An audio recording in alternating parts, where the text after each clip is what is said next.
정치톡 시작합니다. 태풍과 코로나 많은 어려움을 겪고 있는 국민들에게 문재인, 조국, 추미애 어제와 오늘 또 큰 상처를 주고 있습니다. 대통령의 이름을 그대로 부르는 것에 대해서 좀 불편하신 분이 계시더라도 오늘은 양해를 좀 해주시기를 바랍니다. 오늘은 문재인이라고 그대로 부르고자 합니다.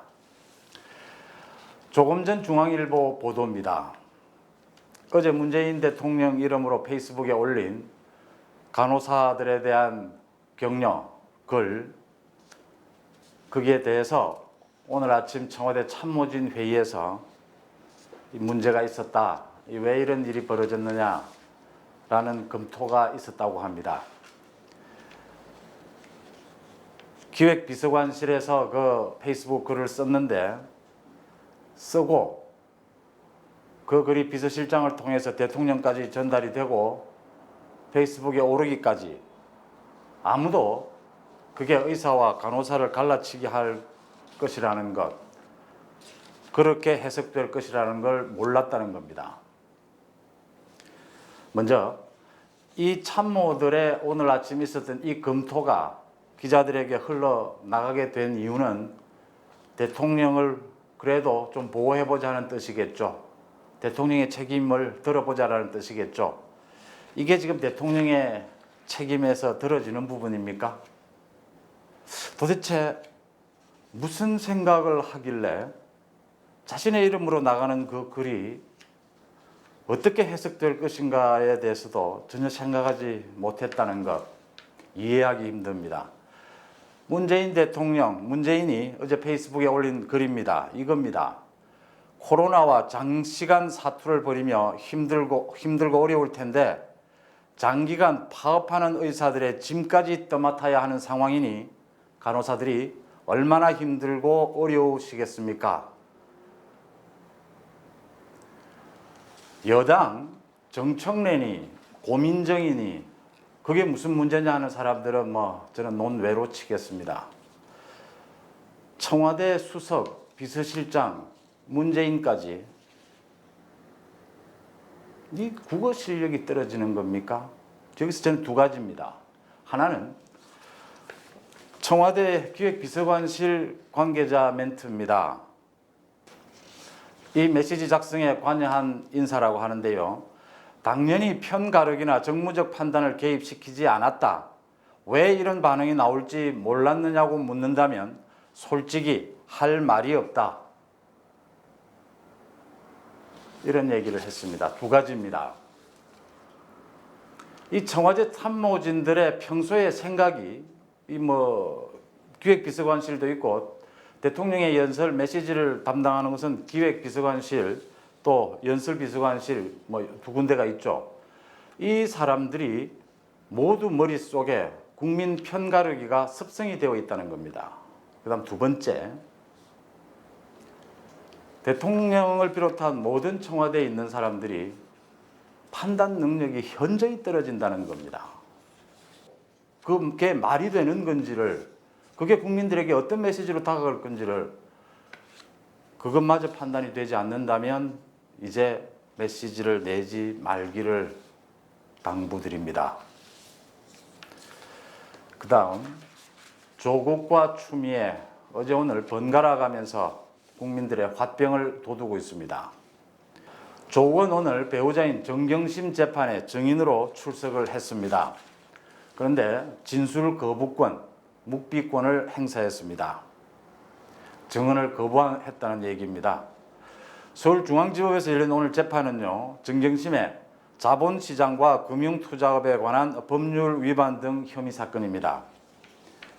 이 조국 부부가 나란히 재판에 선 첫 사례인데요. 조국이 이런 말을 합니다. 나는 배우자의 공범으로 기소돼 재판이 진행 중이라며 형사소송법에 보장되어 있는 진술 거부권을 행사하겠다고 하고서는 수십 차례에 걸쳐서 재판부의 질문에 진술을 거부했습니다. 형사소송법에 증인은 자신이나 친족이 처벌받게 될지 모르는 내용에 대해서는 증언을 거부할 권리가 있고 어느 누구나 개인은 이 권리에 따라서 권익을 보호받아야 하죠. 자, 그런데 그동안 많은 공직자들이 물의를 일으키면요, 검찰이나 법원 앞에서 의뢰하는 말이 있습니다. 진실 여부를 떠나서 국민 앞에 죄송하다. 검찰 조사와 법원 재판에 성실히 임하겠다. 이렇게들 다 얘기하죠. 왜 그럴까요? 공인으로서의 책임감 때문입니다. 자신 개인으로야 사람에 따라서 억울한 점도 있고 또 가슴 답답한 것도 많겠죠. 하지만 겉으로는 공인의 책임감 때문에 또 자신을 임명한 인사권자, 주로 대통령이죠. 대통령에 대한 미안함, 또 책임감 이런 것으로 이렇게 성실히 임하겠다라고 말합니다.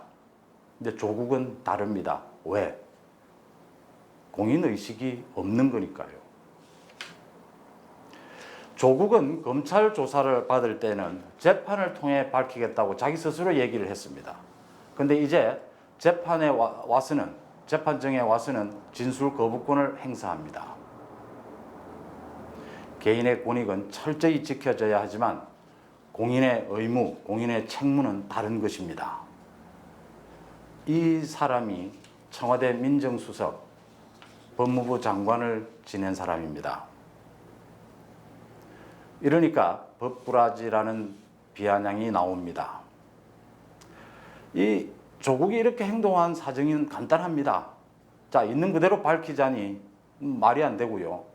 거짓말을 하자니 위정죄까지 덮어써야 하거든요. 진술 거부를 하는 거죠. 공인으로서의 책임감, 비난 받겠다는 거죠. 이러고 또 SNS 상으로는 검찰을 비난을 합니다. 목소리를 높입니다. 조국 바들에게 하는 말이겠죠. 팬덤 정치의 폐해, 문재인 정부의 폐해를 보고 있습니다. 자, 또 한 사람 더 있습니다. 이번에는 현직 법무부 장관입니다. 추미애 묵비권을 또 행사합니다. 어제 추미애 보좌관이 아들 황제 군 복무 의혹 관련해서 군대에 전화했다라는 녹취록이 공개됐습니다. 명색이 법무부 장관이면 공인으로서의 책임감이 있다면 답변을 해야죠, 이거에 대해서. 근데 아들의 변호인을 통해서 입장문을 냈는데 보좌관이 전화한 것에 대해서는 가타부타 말이 없고 병가 휴가였다. 병가 휴가가 아니라는 건 가짜다. 이런 변명을 했습니다. 병가 휴가라면요, 진단서나 서류를 공개하면 됩니다. 또 보좌관이 전화를 했는지 안 했는지 확인하고 했다면 무슨 이유로 했는지 그 받은 사람과 공개하면 됩니다. 당당하면. 김도읍 국민의힘 의원요, 법사위 국민의힘 간사고요. 지난해 말에 추미애 장관 인사청문회에서 처음으로 이 아들의 군 황제 복무에 대해서 의혹을 제기했던 국회의원이죠. 이런 말을 했습니다.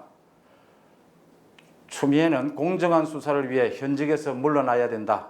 검찰 수사를 받아야 한다라고 주장을 했고요. 집권 여당의 당대표 보좌관이 군부대에 전화를 해서 휴가가 가능한지를 물었다면 그 자체가 외압이고 직권남용이다 했습니다. 또 국민의힘 김웅 의원, 한동훈 검사는 녹취록에 언급되었다는 이유만으로 직무에서 배제돼 법무연수원으로 가 있다. 그러면 이제 추미애 차례지 않느냐. 직에서 물러나라. 그리고 검찰 조사를 받아라 했습니다. 국민의힘 쪽에서 이야기입니다. 지금 검찰 조사가 8개월째 뭉개지고 있죠. 서울중앙지검 안 되겠다. 윤석열 검찰총장이 특임검사를 임명하는 방법 외에는 다른 방법이 없다. 특임검사는 윗선에 별도의 수사 보고를 하지 않고 독자적으로 수사를 하는 거니까요. 마지막에 검찰총장에게만 보고하면 되니까 특임검사에게 임명을 해서 이 부분을 밝혀내야 한다. 그러지 않고서는 도저히 이 문제를 해결할 수 없다라는 지적입니다. 일리가 있지 않습니까? 자, 어제와 오늘 문재인, 조국, 추미애가 벌이는 한판의 제정신 아닌 춤판, 할 말을 잃습니다. 정치통 마칩니다.